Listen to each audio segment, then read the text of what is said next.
Hello दोस्तों, live मस्ती गुरु channel में आपका स्वागत है। पिछली वीडियो में हमने देखा था शैतान का बेटा पार्ट 1 और आज शैतान का बेटा पार्ट 2। यहाँ से शुरू होता है कहानी। प्रताप के जाने के बाद चांदनी व खंडहर कितने रहस्यमय लग रहे हैं। प्रताप को वापस आने में देर लगेगी। इस बीच एक नज़र खंडहर को निकट से देख आती हूँ। अंदर चलकर देखना चाहिए। यह हवेली का कॉरिडोर है, आगे कमरे में होंगे। सर की आवाज़ें। ओह, ये कैसी आवाज़ है। कोई नहीं, लगता है मेरा वहम था। फिर वह आगे चल पड़ी। इस कमरे में देखना चाहिए। जैसे ही वह कमरे के निकट पहुंची, फड़फड़ की आवाज़ें आई। उफ, कितनी बदबू है वहाँ से। हा हा हा। उफ, तुम कौन हो। मैं मारा मांझी हूँ, इस हवेली का मालिक। मेरे निकट न आना। हा हा हा। यह सिर्फ हुक्म चलता है। मैं गोली चला दूंगी। तभी वो लड़की गोली चलाती है। प्रताप उस समय तालाब पर था। अरे, यह तो गोली चलने की आवाज़ है।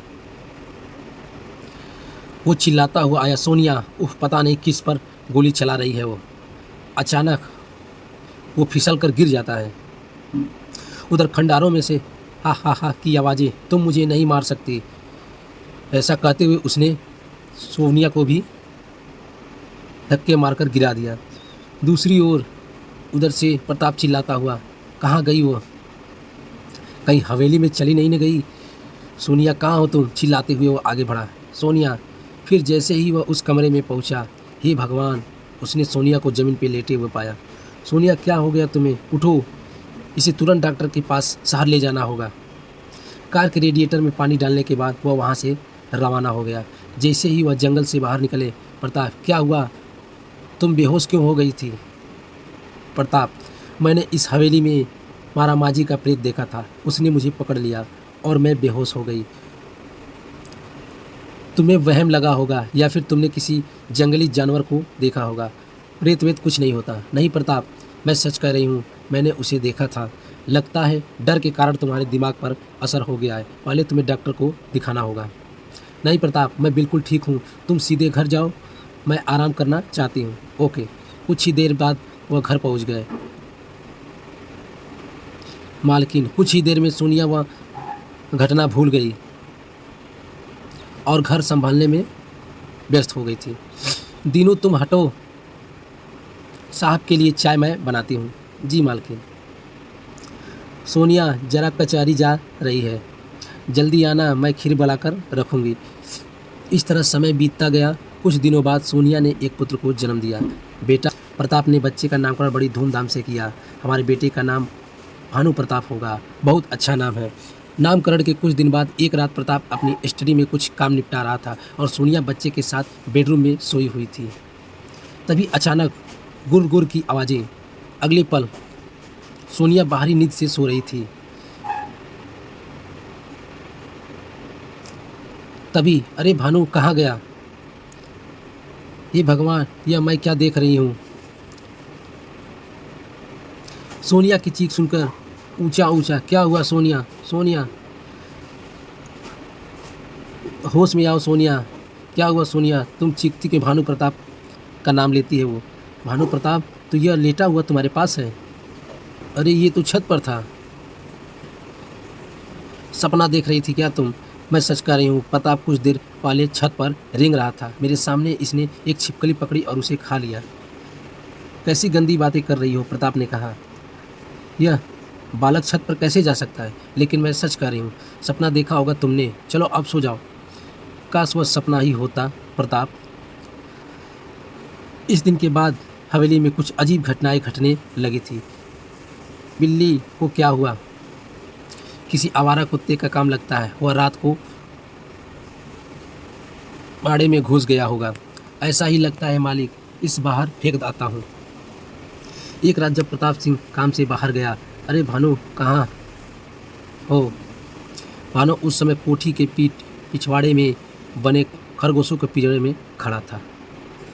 उधर चीखने की आवाज़ आ रही थी और इधर वो बच्चा भानु खरगोश को भी निगल गया। कुछ ही देर में उसने पिंजरे के सारे खरगोश को मार डाला। उधर भानु को ढूंढते हुए सोनिया जैसे ही कोठी के बाहर पहुंची, उसने कहा, प्रताप तुम? हाँ, काम जल्दी निपट गया था इसलिए घर लौट आया, लेकिन तुम कहाँ जा रही थी? प्रताप, भानु कमरे में नहीं है, पता नहीं वह कहाँ चला गया। क्या कर रही हो? चलो मैं तुम्हारे साथ देखता हूँ। कमरे में घुसते ही, अरे इसे कौन लाया है? आजकल तुम सपने बहुत देखने लगी हो सोनिया, प्रताप ने कहा। नहीं प्रताप, मैं सच कह रही हूँ।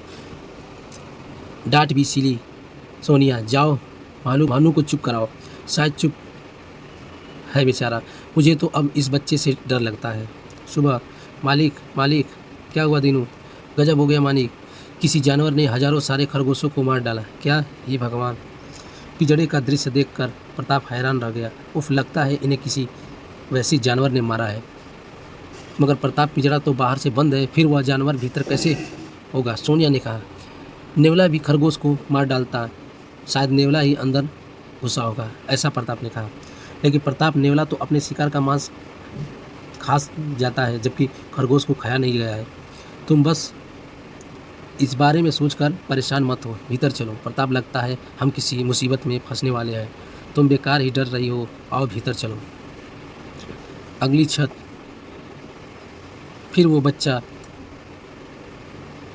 बाहर निकल गया। कुछ ही देर बाद, जागते रहो, प्रताप बाबू कह रहे थे कि रात में कोई जानवर उनके बाग में घुस आता है। आज यहाँ नज़र रखूँगा। उस खंभे से टेक लगाकर बीड़ी खींचता हूँ। जैसे ही वह इस खंभे के निकट पहुँचा, क्या भला है यह गुर गुर की आवाज़ें देखकर वो बच्चा बिल्कुल शैतान बन गया। अगली सुबह किसी जंगली जानवर का काम लगता है। मुझे भी ऐसा लगता है कि इस क्षेत्र में कोई जंगली जानवर आ चुका है। उसने मेरे भी कई पालतू जानवर मार डाले हैं। मैं आज ही इस क्षेत्र में पुलिस का प्रबंधन करता हूँ। उसी दिन दोपहर को, प्रणाम महाराज, एक महाराज को बुलाया। भानु के झूले के निकट पहुँचते ही साधु बाबा बुरी तरह से चौंक गए। नहीं, क्या हुआ महाराज? अनर्थ, यहाँ तो बहुत बड़ी गड़बड़ है। क्या बात है महाराज? साधु बाबा बोले, यह बालक इंसान नहीं पुत्री, तेरी में एक शैतान जन्म लिया है। आप यह क्या कह रहे हैं? सोनिया ने कहा। साधु बाबा ने उसे बहुत देर तक कुछ समझाया, फिर कुछ मंत्र पढ़कर हवा में हाथ ऊंचा किया। तुझे शायद मेरी बात पर विश्वास नहीं है, लेकिन यह कील अपने पास रख। यह उस शैतान को समाप्त करने का अस्त्र है। जब उसे ख़त्म करना चाहो, यह कील उसे दिल में गाड़ देना। सोनिया को यह भयभीत और असमंजस में छोड़कर साधु बाबा वहाँ से चले गए। शाम को सोनिया ने प्रताप को महाराज की कई बातें बताई। तुम्हारा दिमाग खराब है सोनिया, खबरदार तुमने मेरे बेटे के बारे में इस तरह सोची। प्रताप ने ऐसा कहा।